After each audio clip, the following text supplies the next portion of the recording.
Sid is surprised that Mona has arrived at this time of the day. The motorbike is also very impressive. It is a rare classic bike, which is difficult to get these days. "Hey Mona, are you not babysitting Misha's kids today?" he asks. "Well, the kids had school early today, so I thought of babysitting you," Mona laughs. Sid now comes to the bike. "I don't mind going for an outing with you, but you should let me ride the bike," Sid says. Mona is pleased to hear this. "Of course, but since it is my dad's bike, I will let you drive only for a short while." "But what about your office?" she asks. "Oh well, I have many unutilized leaves this year," Sid replies. "In that case, it will be my pleasure to take you on a joyride, Sir Sid," Mona says, bowing to him. "But you should get on the bike carried by me," Mona says, laying her condition. "I know, you will carry me piggyback and sit on the seat, right?" Sid asks. "Well, it will be similar, but this time, it will be a front piggyback," Mona winks. "What? But how is it possible?" Sid asks in surprise when Mona suddenly bends down, grabs him by his behind using both her hands, and lifts him up into a front piggyback. Sid hugs her in fear as he is now lifted up in a front piggyback by the tall Mona. "Oh God, Mona is lifting me up more easily with each passing day. That annoying Tanya still lifts me up with some effort, but this tall Mona seems to carry me every time like my weight is nothing to her," Sid thinks. Mona, now carrying Sid on a front piggyback, sits on the bike seat. Sid is now sitting on the bike's tank. "Oh darn it, this is embarrassing," Sid thinks. With Sid sitting right in front of Mona on the fuel tank, Mona pulls him from the tank into her lap. "Oh man, now I am on her lap," Sid thinks in despair. Mona now kick-starts the heavy bike, applies the gear and slowly starts driving it, with Sid still lifted up on her lap. Rats, I had never dreamt in my life that one day a girl will carry me on her lap and drive a bike like this, Sid laments.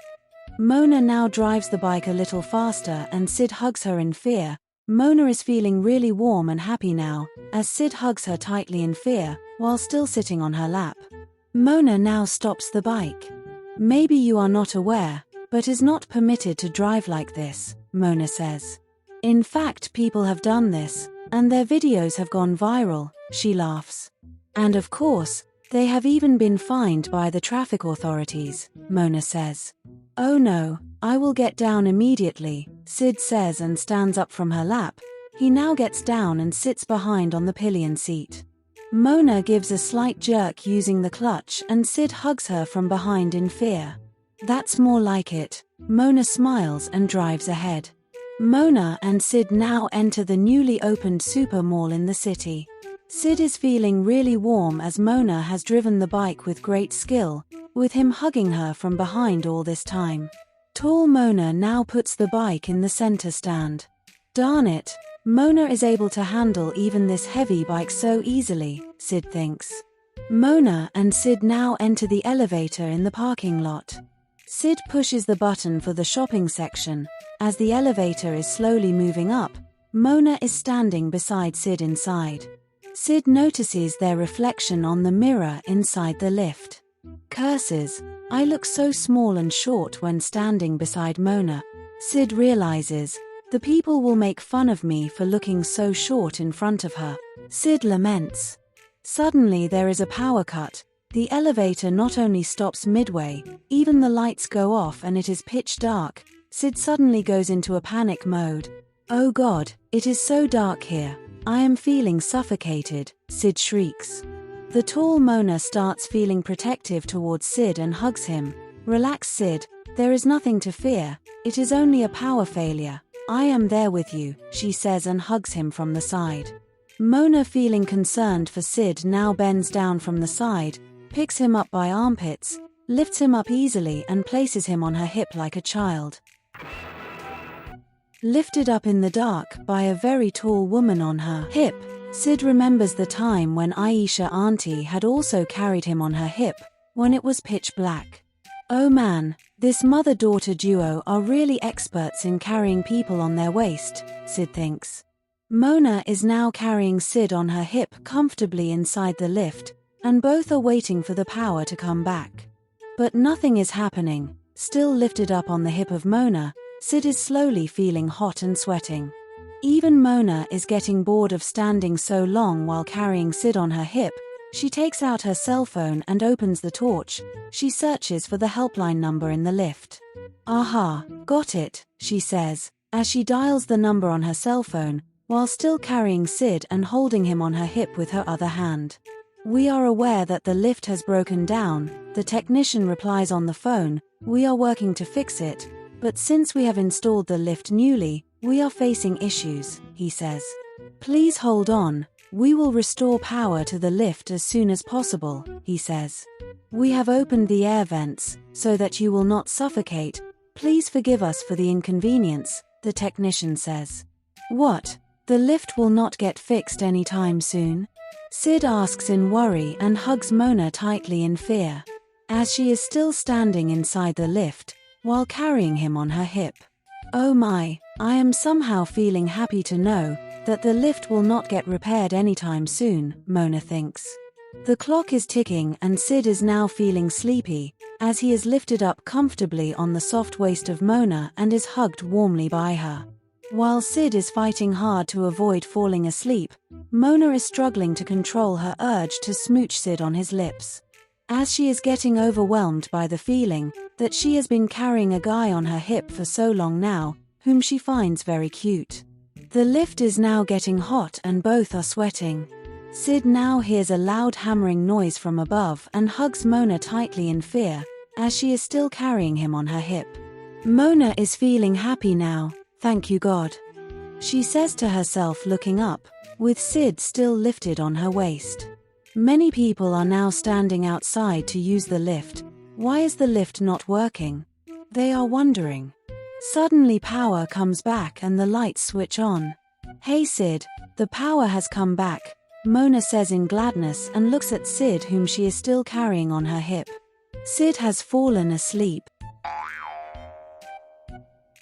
"Oh my God," Mona exclaims when the lift door opens. All the people outside are shocked to see a fully grown man lifted up on the hip of a tall woman, and he has even fallen asleep. "Oh my God, what were you doing to him in the lift?" a lady asks. Some even click pictures on their cell phone. "Darn it, Sid, wake up," Mona says and shakes her waist vigorously, on which Sid is sitting on. Sid opens his eyes and is immediately embarrassed. "Oh God, everyone is watching us," Sid says and gets down from her hip. Both hurry up and leave the place covering their faces. "Wait, we are still on the first floor, the shopping section is on the third floor, the entertainment section is on the fourth and the restaurant section is on the fifth floor," Sid says. "Oh man, we cannot take the lift again. After all that drama, we will have to take the stairs," Mona says. Mona now opens the door of the stairs section, which also acts as an emergency exit. It is completely empty. Finally, some peace and quiet, Mona says in gladness. Mona is climbing the steps at a fast pace, but Sid is now feeling tired after climbing a few steps, and has slowed down. Meanwhile, Addy and Misha are on the front porch of the house. Addy has to work at the office today and is getting ready. Misha is quite sad and is looking at him wearing his shoes. As Addy stands up after wearing shoes, and is ready to get into his car, Misha runs and hugs him tightly. "How will I spend the day alone without you?" Misha says and lifts him up from the front. "Oh man, she lifted me up again," Addy laments from inside. "Misha, I will have to work from the office for a few days in a week, remember?" he asks, looking down as Misha has lifted him up from the front.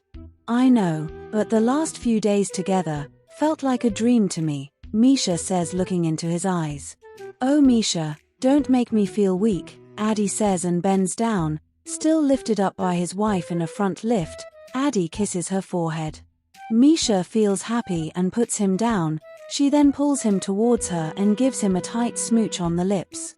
"Hey, Why don't you go shopping at the new mall today? I have given you the new credit card, it has great discounts, Addy says. Oh wow, you are right. I will go shopping today, Misha says in gladness. Addy now drives to his office, as Misha gets back into the house. Aunt Ayesha is in the dining room now, with her husband Kabir sitting on her lap. It has been so long since we spent time together, Aunt Ayesha says to Kabir, while still carrying him on her lap and looking into his eyes. Kabir uncle, you can spend time with Aunt Ayesha in solitude today. I will be going shopping in that new mall. Misha winks and books a cab using her cell phone.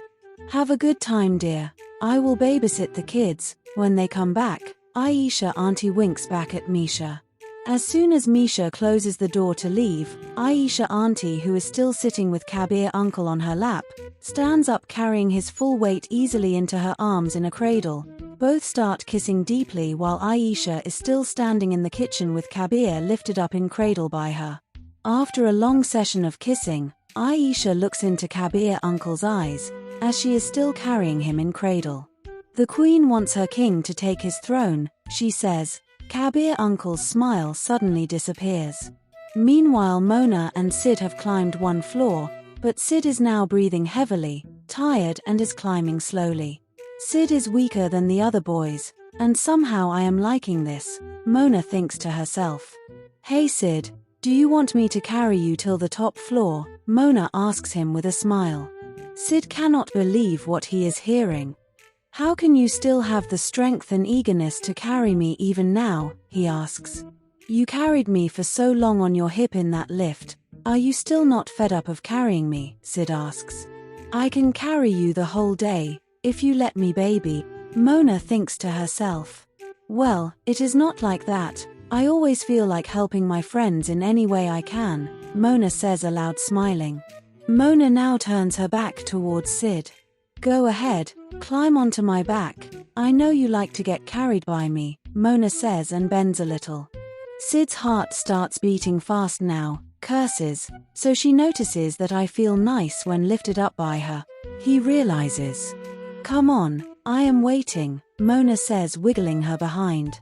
As Sid wraps his arms around her shoulders, he jumps on her back and wraps his legs around her waist. Sid successfully climbs on her back into a piggyback. Mona now stands straight, enjoying his weight on her back. You have positioned yourself perfectly. Not bad, Sid. Tanya has trained you well, as how to get lifted up properly by a girl, she giggles.